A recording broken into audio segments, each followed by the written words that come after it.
ইন্দোনেশিয়ার ঘন জঙ্গলের ভেতরে এক রহস্যময় বাড়ি, যেখানে বসবাস করা মানুষগুলো খুবই অদ্ভুত এবং তারা একটা ভয়ঙ্কর শয়তানের পূজা করে। শয়তানকে তুষ্ট করতে তারা মানুষ পর্যন্ত বলিদান করে। কিন্তু আমাদের ঘটনার মূল চরিত্র লিয়া নামের এই মেয়েটি যখন বিপদে পড়ে সেই বাড়িতে আশ্রয় নিতে যায়, এরপর থেকেই তখন তার সাথে ঘটতে শুরু করে অদ্ভুত ভয়ঙ্কর সব ঘটনা।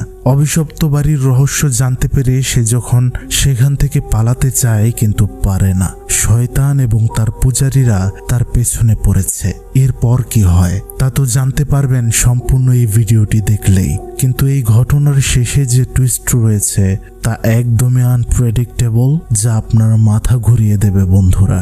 এক্সপ্লেইন করতে যাচ্ছি ইন্দোনেশিয়ান হরর মুভি প্রেতালাপ প্রেজেন্স সেক্তে। এদের সাথে আপনারা দেখছেন প্রেতালাপ। তাহলে চলুন বন্ধুরা, চলে যাওয়া যাক ভয়ানক দুনিয়ায়, যেখানে আপনার ভয় করবে। তার আগে চ্যানেলটি সাবস্ক্রাইব করে ফেলুন। ঘটনার শুরুতে জঙ্গলে একটা মেয়েকে আমরা দেখতে পারি, যে কিনা অনেক আহত ছিল। সে চলতেই পারছিল না। কতগুলো মানুষ সেখানে এসে তখন তাকে একটা বাড়িতে নিয়ে যায়। তার জ্ঞান ফেরার পর সে দেখতে পারে তাকে স্যালাইন দেওয়া হচ্ছে। শরীরে তার বিন্দু মাত্র শক্তি নেই। তখন আমরা সেই বাড়ির মানুষগুলোকে দেখতে পারি, যারা ওই মেয়েটিকে তখন দেখতে আসে। কিন্তু সেই মেয়েটি তাদেরকে দেখেই আঘাত করতে চায়, বলতে থাকে, এই জায়গাটা কোথায়, আমাকে কোথায় নিয়ে আসা হয়েছে। সবাই বলে, তোমাকে আমরা করুণ অবস্থায় জঙ্গলের ভেতরেই পড়ে থাকতে দেখেছিলাম, সেখান থেকে তোমাকে এখানে নিয়ে এসেছি। হয়তো তোমার কোনো দুর্ঘটনা হয়েছিল, তুমি আহত হয়েছিলে। কিন্তু মেয়েটি কিছুই মনে করতে পারছে না তার কি হয়েছিল, কেন আহত হয়েছিল। একটু শান্ত হয়ে সে বলছিল যে আমি বাড়ি যাব। তাকে জিজ্ঞেস করা হয়, তোমার বাড়ি কোথায়? কিন্তু আশ্চর্য বিষয়, তার সেটাও মনে নেই। এমনকি তার নাম কি সে এটাও জানে না, সবই ভুলে গিয়েছে। সে দুর্বল হয়ে যায় সেখানে। তাকে সবাই শুইয়ে দেয়। সে একটু স্বাভাবিক হলে বাথরুমের আয়নাতে যখন নিজেকে দেখছে, সেখানে সে দেখতে পারে তার শরীরে অনেক জায়গায় আহতের চিহ্ন। হঠাৎ করে রুমে থাকা চেয়ারটা আপনা আপনি পড়ে গেল। সেটা ঠিক করার পর সে দেখতে পারে পাশে থাকা দরজাটা আপনা আপনি যেন লেগে গেল। তখনই দরজাতে কেউ ডাকছে। একটা মহিলা এসেছে। তাকে বলে তাদের সাথে ডিনারে যোগদান করার জন্য। তারা সেখানে যাওয়ার সময় পাশের দরজাটা খুলে যায় আর আমরা সেখানে একটা অদ্ভুত অবয়বকে দেখতে পারি। খেতে যাওয়ার সময় মহিলাটি তার নাম বলে দেউই। বাইরে গিয়ে আরেকজন ছেলের সাথে সে মেয়েটিকে পরিচয় করিয়ে দেয়। ছেলেটির নাম দেস্তা। সে বলছিল, আমি আজ রাতের খাবার খাবো না, এখানেই বসে থাকবো। বুঝতে পারছিলাম সে হয়তো কারোর জন্য অপেক্ষা করছে। ডিনার টেবিলে বাকিরা সবাই মেয়েটির সাথে পরিচিত হয়। এই মেয়েটির নাম হচ্ছে ডায়না, আর এই হচ্ছে অন্ধ লোক যার নাম বোর, আর এই লোকটার নাম হচ্ছে হানুং, যে একটু প্রতিবন্ধী টাইপের, আর এটা হচ্ছে সেন্তা। সেখানে আমরা দেখতে পারছিলাম ওই ডায়না নামের মেয়েটি সেই মেয়েকে বলছিল, তোমার কি আদৌ কিছু মনে আছে নাকি সবটাই নাটক? তো এখানে বন্ধুরা আমি এই মেয়েটির নামটা রিভিল করে দিচ্ছি। মেয়েটির নাম হচ্ছে লিয়া, যদিও সে এখনো জানে না।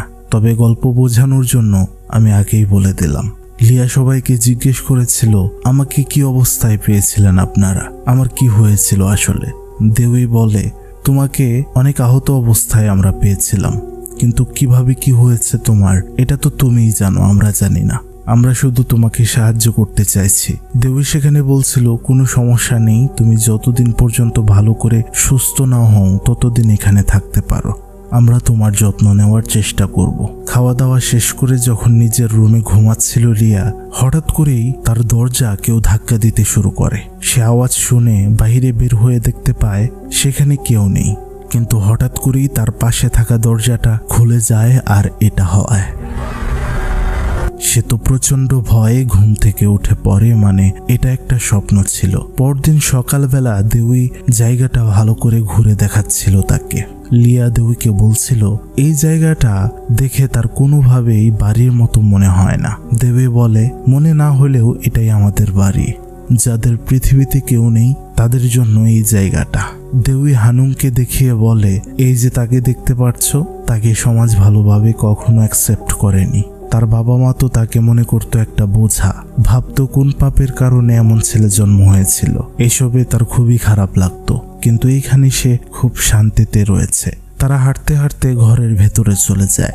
দেবী বলছিল, তুমি চাইলে আমাদেরকে তোমার পরিবার ভাবতে পারো, সবকিছু নিজের ভাবতে পারো, শুধুমাত্র কখনো এই ঘরটাতে প্রবেশ করো না।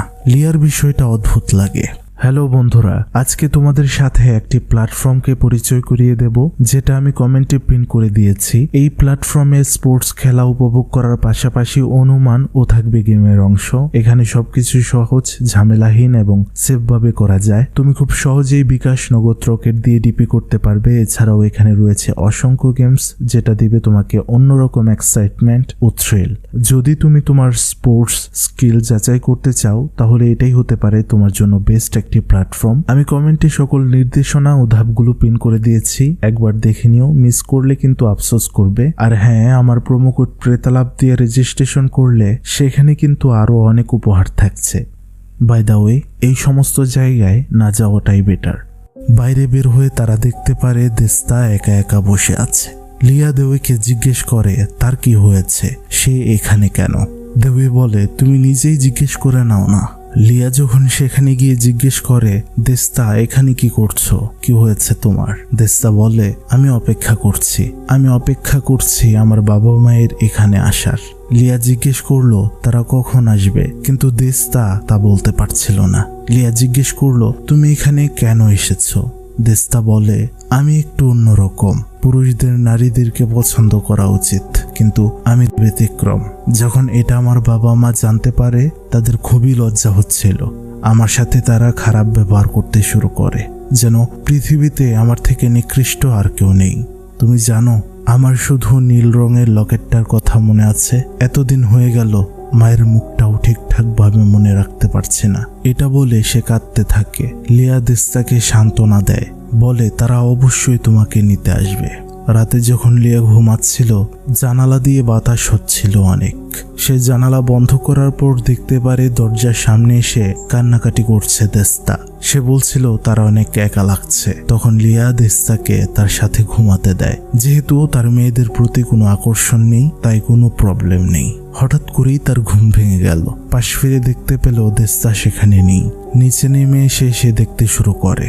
যে রুমে তাকে নিষেধ করা হয়েছিল ঢুকতে, সেই রুমে উকি দিয়ে সে দেখতে পারে এক অদ্ভুত জিনিস। ভেতরে কয়েকজন ছিল যারা কিনা সাদা ড্রেস পরে আবার কাপড়ের মুখোশ পরেছিল। সেখানে ছিল অন্ধ লোকটি, মানে বোর। সেটা তার দিকে চাইতেই সে ভয় পেয়ে যায় আর সেখান থেকে চলে আসে বাহিরে বাগানের পাশটাতে। এদিকে হাঁটতে থাকলে হঠাৎ করেই সে একটা অদ্ভুত আওয়াজ শুনতে পায়। কে যেন বলছে, আমাদেরকে ক্ষমা করে দাও। সে বিষয়টা বুঝতে পারে না। সামনে এগিয়ে যায়, সামনে তো কেউ নেই।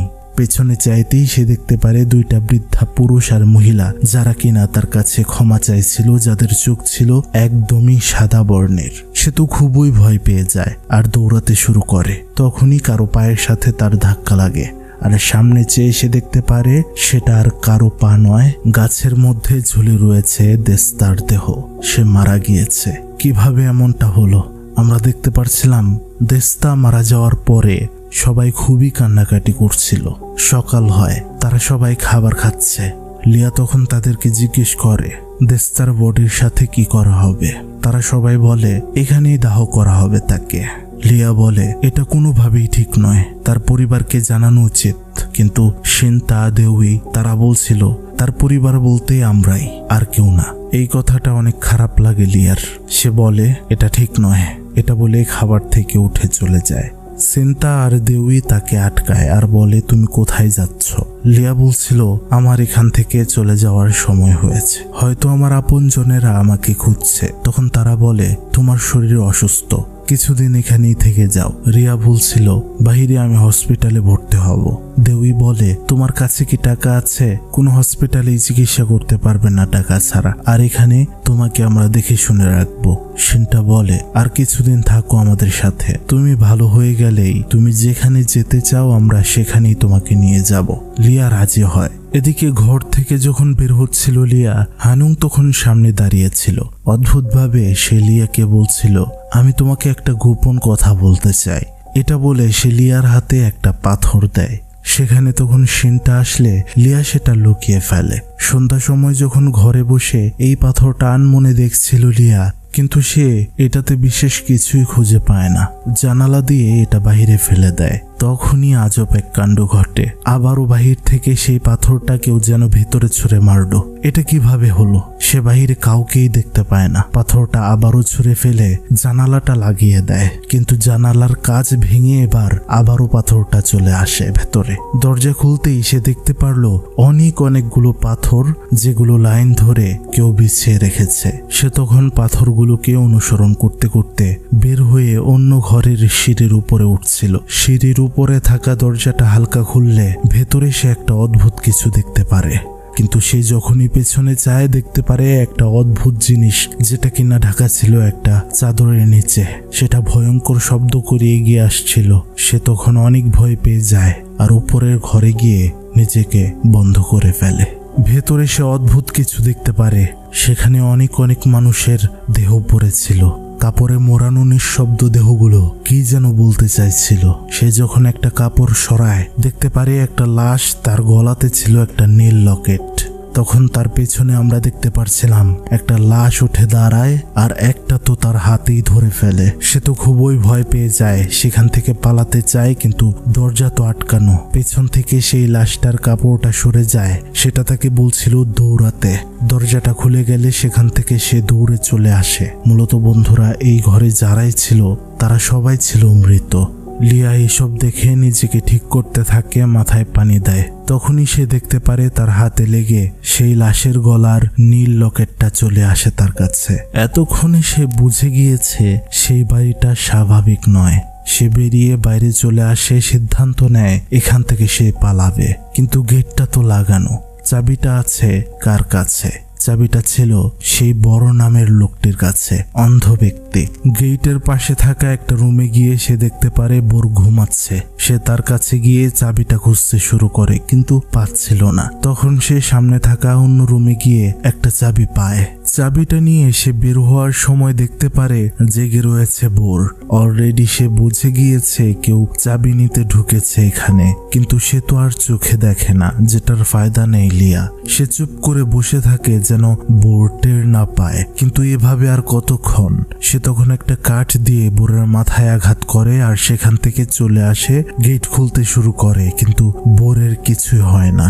সেখানে বোর চলে আসে আর সে বুঝতে পারে গেটের তালা খুলে ফেলা হয়েছে। সে তখন গেটের আশেপাশে খুঁজতে শুরু করে। লিয়া তো নিজেকে আড়াল করতে চাইছিল, কিন্তু তখনই সে পেছনে ফিরে দেখতে পারে সেখানে সিনতা দাঁড়িয়ে আছে। আর সেখানে আওয়াজ হতেই বোর তাকে ধরে ফেলে। তার জ্ঞান ফিরলে সে দেখতে পারে সে বাধা রয়েছে আর তার সাথে রয়েছে অন্য একটি ছেলে। সেখানে দেউই আসে আর তাকে পানি খেতে দেয়, কিন্তু সে খায় না। দেউই বলছিল তুমি আমাদের পরিবারের সাথে যুক্ত হও। লিয়া বলে আমি জানি দেস্তার বাবা আর মা তাকে নিতে এসেছিল এখানে, কিন্তু তোমরা তাকে মেরে ফেলেছ। আর সে কষ্টে ছেলেটাও নিজেকে শেষ করে দিয়েছে। দেউই সেখানে বলে দেস্তা যা করেছে সেটা হয়তো তার ভালোর জন্যই। এখন বন্ধুরা, আপনারা বলতে পারেন যে কিভাবে লিয়া জানতে পারলো তারা দেস্তার বাবা মাকে মেরে ফেলেছে? মনে আছে লিয়াকে দেস্তা বলেছিল তার মার গলার মধ্যে নীল লকেট পড়তো, আর যেটা গুপ্ত ঘরের লাশের মধ্য থেকে পেয়েছিল। আর সেদিন দেস্তা মারা যাওয়ার আগে লিয়া দেস্তার বাবা মাকেও দেখতে পেয়েছিল। এটাতেই সে বুঝে ফেলেছে। লিয়া সেখানে বলছিল তোমরা কি চাও? দেবী তখন এটা বলে চলে যায় যে আজকে রাতেই তুমি জানতে পারবে। তার পাশে থাকা ছেলেটি তখন তাকে বলতে শুরু করে লিয়া তুমি এখানে কেন? এখান থেকে কেন যাওনি? এটা শুনে তো সে অবাক হয়ে যায়। কে লিয়া? ছেলেটি বলে তোমার নাম লিয়া আর আমি হচ্ছি তোমার ভাই সনি। আমি আর রেজা চেষ্টা করেছি সব সময় তোমাকে এখান থেকে বের করার। তোমার কি কিছুই মনে নেই? লিয়া বলছিল না, আমার কিছুই মনে নেই। তখন সনি বলতে শুরু করে মূল ঘটনাটা। সনি তখন বলছিল তুমি মাদকাসক্ত ছিলে। সেসব দ্রব্যগুলো তোমাকে না দেওয়ার কারণে তুমি নিজেকেই শেষ করার সিদ্ধান্ত নাও। তোমাকে কোনো রকমে হসপিটাল থেকে ভালো করার পর রিহ্যাব সেন্টারে না পাঠিয়ে তোমাকে এখানে নিয়ে এসেছিলাম, এই পরিবার যেন তোমাকে ভালো করে তোলে।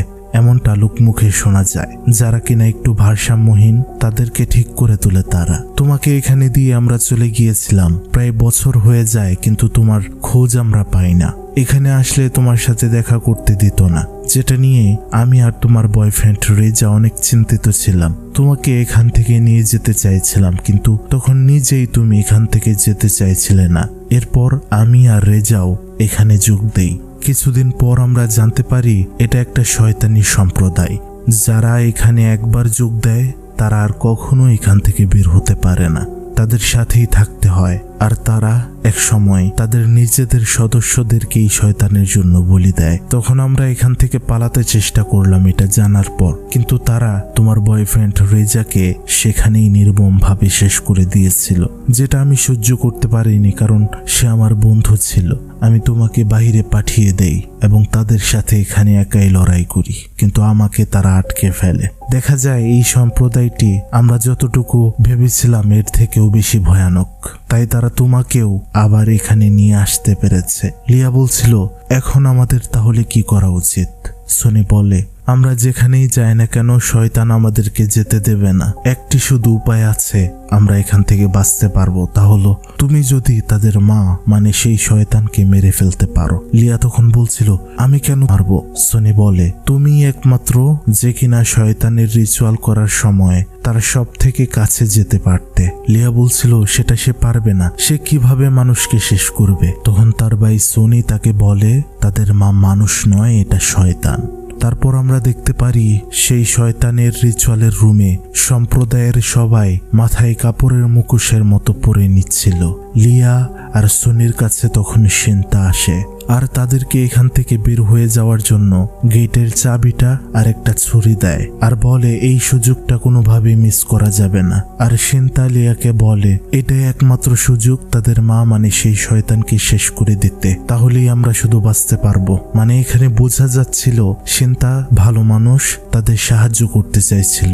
সে বলছিল এখন তোমাদেরকে এখান থেকে নিয়ে যাওয়ার পর যখন লিয়াকে শয়তানের জন্য বলি দিতে শুরু করবে তারা, তখন শয়তানকে এই ছুরিটা দিয়ে লিয়াকে মেরে ফেলতে হবে, তাহলে আমরা মুক্তি পাবো। এবার আমরা দেখতে পারছিলাম লিয়াকে নিয়ে সেখানে শুইয়ে দেওয়া হয় তাদের মা মানে সেই শয়তানের পাশে। সিন্তা এই ফাঁকে লিয়ার হাতের কাছে সেই ছুরিটা রেখে দেয়, কিন্তু সিন্তা যে লিয়াকে এখান থেকে যেতে সাহায্য করছে সেটা যেন কোনোভাবে দেবী বুঝে যায়। তখন আমরা দেখতে পারি সেই সম্প্রদায়ের কিছু সদস্যরা মিলে সেখানেই সিন্তাকে মেরে ফেলে। লিয়া সেখান থেকে নিজেকে ছাড়িয়ে যেতে চাইছিল, সেখানে তাকে বোর ধরে ফেলে, কিন্তু লিয়া সে ছুরিটা বোরের গায়ে স্টেপ করে দেয়, কিন্তু আমরা দেখতে পারছিলাম তার কিছুই হয় না। সে তার সম্প্রদায়ের মা মানে সেই শয়তানের কাছে গেলে সেই শয়তানটা তার হাত যখন বোরের মাথায় দেয় তখনই বোর পুরোপুরি সম্পূর্ণ সুস্থ হয়ে যায়, এমনকি তার চোখগুলোও ঠিক হয়ে যায়। এটা দেখে তো আরো ভয় পেয়ে যায় লিয়া। সে বাহিরে বের হয়ে পালিয়ে যেতে চেষ্টা করে, কিন্তু আমরা দেখতে পারছিলাম বোর তাকে খুঁজছিল, বাকি সব সদস্যরাও তাকে খুঁজছিল। তখন সে একটা ঘরের ভেতরে টেবিলের নিচে গিয়ে লুকিয়ে থাকে, সেখানে তাকে খুঁজে পায় তার ভাই সনি। তখন লিয়া তার ভাইকে বলতে থাকে তুমি জানো সিন্তাকে তারা মেরে ফেলেছে, সেই শয়তান অন্ধ বোরকেও ঠিক করে দিয়েছে, আমরা কিভাবে এখান থেকে পালাবো? সনি সেখানে বলছিল আমাদের আর কোনো উপায় নেই তাকে মারা ছাড়া। তখনই সেখানে তাদেরকে খুঁজতে বোর চলে আসে। তারা সেখান থেকে পালিয়ে সেই দ্বিতীয় তলার উপরের রুমটাতে চলে যায় যেখানে লিয়া অনেকগুলো লাশ দেখতে পেয়েছিল। সেখানে আমরা দেস্তার মাকেও দেখতে পারছিলাম, সম্পূর্ণ চেহারা কি ভয়ঙ্কর অবস্থা। লিয়া বলছিল আমাদের এখান থেকে দ্রুত বের হতে হবে, হয়তো বাইরে আমাদের পরিবার আমাদের অপেক্ষা করছে। শুনি এটা শুনে বলে না, কেউ আমাদের জন্য অপেক্ষা করছে না, আমাদের বাবা মা কেউ নেই। লিয়া বলে আচ্ছা যাই হোক, তাও আমাদের এখান থেকে বের হতে হবে। সনি বলে কিভাবে বের হব? এই সম্প্রদায়ের শয়তান তা কখনো হতে দেবে না, আমরা যেখানেই যাই না কেন আমাদের পিছু ছাড়বেন না। এদিকে আমরা দেখতে পারি সেই রুমের বাইরে সম্প্রদায়ের সব লোকেরা এসেছে এবং দরজাটা ভেঙে ভেতরে তারা প্রবেশ করে, কিন্তু ভেতরে গিয়ে তারা লিয়া আর সনিকে দেখতে পারে না। আমরা বুঝতে পারি তারা লুকিয়ে আছে এই লাশেদের ভেতরেই কাপড়ের মাঝে।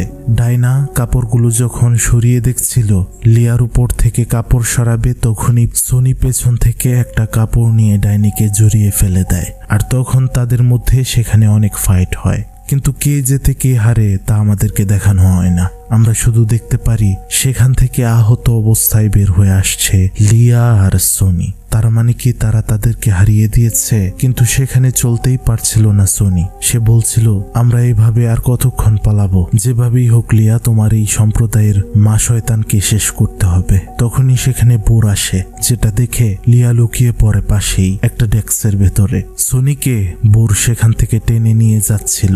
লিয়া এবার গেটের তালা ভাঙতে শুরু করে গিয়ে সেখান থেকে বের হয়ে যেতে চাইছিল, কিন্তু পেছন থেকে আওয়াজ হচ্ছিল তার ভাই তাকে ডাকছিল তাকে বাঁচানোর জন্য। তখন সে সেদিকেই যেতে শুরু করে, আর আমরা দেখতে পাচ্ছিলাম বোর আর বাকি সদস্যরা মিলে এবার লিয়াকে অজ্ঞান করে ফেলে আর নিয়ে যায় রিচুয়ালের রুমে। তাকে শয়তানের পাশেই আবার শুয়ে দেওয়া হয়। দেউই এসে বলতে শুরু করে, তোমাকে বলি দিলে মা অনেক খুশি হবে, তার তোমার রক্ত প্রয়োজন। এটা বলে যখনই ছুরি চালাবে লিয়ার উপর, তখনই সনি এসে তাকে ফেলে দেয়। বোর তাকে মারতে আসলে সে ছুরি দিয়ে বোরকেও আঘাত করে দেয়, আর আমরা দেখতে পারি তখনই সেই ভয়ঙ্কর শয়তানটা এবার উঠে বসে পড়ে, আর সেটা এবার সনির উপর আক্রমণ করতে শুরু করে। মেরেই যখন ফেলছিল প্রায়, তখনই তার বোন আর সহ্য করতে পারে না। লিয়া তখনই উঠে পাশে থাকা ছুরিটা হাতে নিয়ে এবার সেই শয়তানটার ভেতরে ঢুকিয়ে দেয়, আর সেই শয়তানটা সেখানে ছটফট করতে করতে পাশে পানির গর্তের মধ্যে পড়ে যায়। এখন বন্ধুরা, আপনাদের মনে হতে পারে মনে হচ্ছে এটা তো একদম স্বাভাবিক ঘটনা ছিল, কিন্তু এখনই আসে গল্পতে টুইস্ট। লিয়া দেখতে পারে দেস্তা সিন্তা তারা কেউ আসলে মরেনি। সে তো ভয় পেয়ে যায় কিভাবে তারা বেঁচে উঠলো। সে তখন তার ভাই সনিকে নিয়ে সেখান থেকে চলে যেতে চাইবে, কিন্তু তার ভাইও অন্যরকম করছে। আর সেখানে তখন জানতে পারে দেউই তার ভাইয়ের সন্তান গর্ভে নিয়ে এতদিন ঘুরছে, তার মানে তার ভাই আগে থেকেই তাদের সাথে যুক্ত। এবার আমরা দেখতে পারি লিয়ার সামনে সবাই ঝুঁকে পড়ছিল, আর লিয়ার স্মৃতি ফিরে আসতে শুরু করে। তার সবকিছু মনে হয় আসলে সবকিছুর পেছনেই রয়েছে তার ভাই। তার মনে পড়ে সে নিজেকে শেষ করার চেষ্টা করার পর তাকে ভালো করার জন্য তার ভাই সনি এখানে তাকে নিয়ে এসেছিল। আসলে সেও ছিল শয়তানের পূজারী আগে থেকেই, কিন্তু যত দিন যাচ্ছিল লিয়া পরিবর্তন হচ্ছিল। আর তখন সেখান থেকে তাকে বের করার জন্য সেই সম্প্রদায়ে রেজাও যুক্ত হয়। রেজা বুঝতে পারে এখান থেকে বের হওয়া প্রায় অসম্ভব, এবং এই সম্প্রদায়ের সেই শয়তান মা যে কিনা লিয়ার শরীরকে বেছে নিয়েছে, কেননা অনেকদিন পর পর সেই শয়তানের নতুন শরীর প্রয়োজন হয়। কিন্তু নিয়ম অনুযায়ী যার শরীরের মধ্যে শয়তান আবারও বাসা বাঁধবে তাকে নিজেকেই শয়তানকে শেষ করতে হবে। তাই সেদিন সবাই মিলে লিয়াকে শয়তানকে মারতে বলছিল এটা করলে তুমি নতুন জীবন ফিরে পাবে। কিন্তু সেখানে রেজা তাকে বাধা দেয় যে এটা করলে শয়তান তোমার ভেতরে চলে আসবে, তুমি থাকবে না। এটা বোঝানোর পর লিয়া বুঝেও গিয়েছিল যে তার শয়তানকে নিজের ভেতরে আনা ঠিক হবে না, আর অবশেষে সে এটা করে না। সেখান থেকে তারা পালিয়ে আসতে চায়, তবে রেজা তাকে বলে আমরা দুজনে এখান থেকে বের হতে পারবো না, তাহলে তারা দুজনকেই শেষ করে দেবে। তার থেকে ভালো তারা আমাকে শেষ করে দিক, তুমি এখান থেকে চলে যাও। এই বলে সে নিজের বন্ধুর হাতে মানে সনির হাতে শেষ হয়ে যায়। আর লিয়া এই অবস্থাতে কোনো রকমে পালাতে চেষ্টা করে, তবে বেশি দূরে যেতে পারে না। তাকে সেখানে তার মাথায় আঘাত করে অজ্ঞান করে দেয়। আর এরপর এই কাল্টের লোকরা যেহেতু আবার নতুন করে তাকে এখানে নিয়ে আসতে পেরেছে, আর তার ভেতরে শয়তানকে নতুন করে প্রতিস্থাপন করতে হবে, এটাই শয়তানের ইচ্ছা। আর এইখান দিয়ে যেহেতু লিয়ার স্মৃতি নেই, তাই সবাই মিলে এখানে নাটক সাজায়। সব সময় তাকে এটা বোঝানো হয় যে এখান থেকে বের হতে হলে তোমাকে শয়তানকে মেরে তারপর বের হতে হবে। আর ঘটনা জুড়ে এখানে যা হয়েছে সবকিছুই প্ল্যান মোতাবেক হয়েছে, যেন লিয়া শয়তানকে মারতে বাধ্য হয় আর শয়তান তার ভেতরে ঢুকতে পারে। আর যেটা লিয়াও বুঝতে পারিনি, দর্শক হিসেবে আমরাও বুঝতে পারিনি। আর এটা বোঝার পর তো লিয়া এটাও বুঝতে পারে যে এখনই শয়তান তার ভেতরে ঢুকবে, তাই সে নিজেই তখন সিদ্ধান্ত নেয় নিজেকে শেষ করে দেবে। যেটা সে করতেই যাবে তখনই আমরা দেখতে পারি পেছন থেকে সেই শয়তানটা উঠে এবার তাকে নিয়ে পানিতে চলে যায়। আর সেখান থেকে যখন লিয়া উঠে আসে, বোঝাই যাচ্ছিল তার ভেতরে সম্পূর্ণ প্রতিস্থাপন হয়ে গিয়েছে শয়তান। আর বাকিরা সবাই তার কাছে মাথা নত করে। অনেকে মনে করতে পারেন শুধুমাত্র তাকেই কেন বেছে নিল শয়তান। আসলে এটা সম্পূর্ণ শয়তানের বিষয়। শুধুমাত্র ইন্দোনেশিয়া নয়, এমন কাল্ট অথবা শয়তানের সম্প্রদায় অথবা শয়তানের পূজারী আমাদের আশেপাশেই রয়েছে, যারা উপর দিয়ে হয়তো ভালো, কিন্তু গোপনে তারা তাদের কার্যক্রম চালিয়ে যাচ্ছে। আর এভাবেই শেষ হয় ঘটনাটি।